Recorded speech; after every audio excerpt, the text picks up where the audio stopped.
নামাজের মাকরুহ সময়। ১. শুভেচ্ছা দিক শুরু হবার পর থেকে সূর্য পরিপূর্ণ উদয় হওয়া পর্যন্ত ফজরের সুন্নাত ও ফরজ ব্যতীত অন্য নামাজ মাকরু।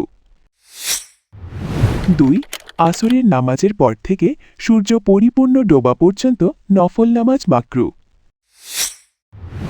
৩. মাগরিবের আজানের পর মাগরিবের ফরজ নামাজের পূর্বে। ৪. খতিব খুতবা দেওয়ার জন্য মেম্বারে ওঠার পর থেকে জুমার নামাজ শেষ করা পর্যন্ত। ৫.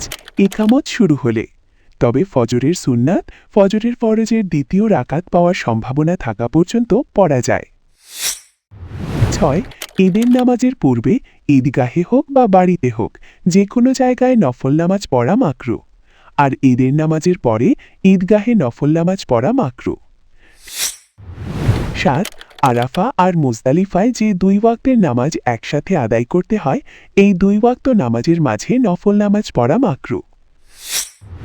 ৮. ফরজ নামাজের সময় সংকীর্ণ হয়ে গেলে ফরজ নামাজ বাদ দিয়ে নফল নামাজ পড়া মাকরু।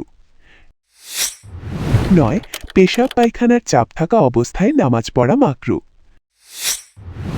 ১০.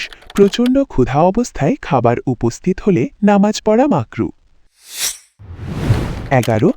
এমন কোনো অবস্থার সৃষ্টি হলে যেটা মনকে ব্যস্ত রাখে এবং একাগ্রতার ব্যাঘাত ঘটায়, তখন নামাজ পড়া মাকরু।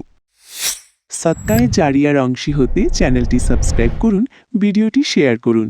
কোনো প্রশ্ন বা মতামত থাকলে কমেন্টে জানান।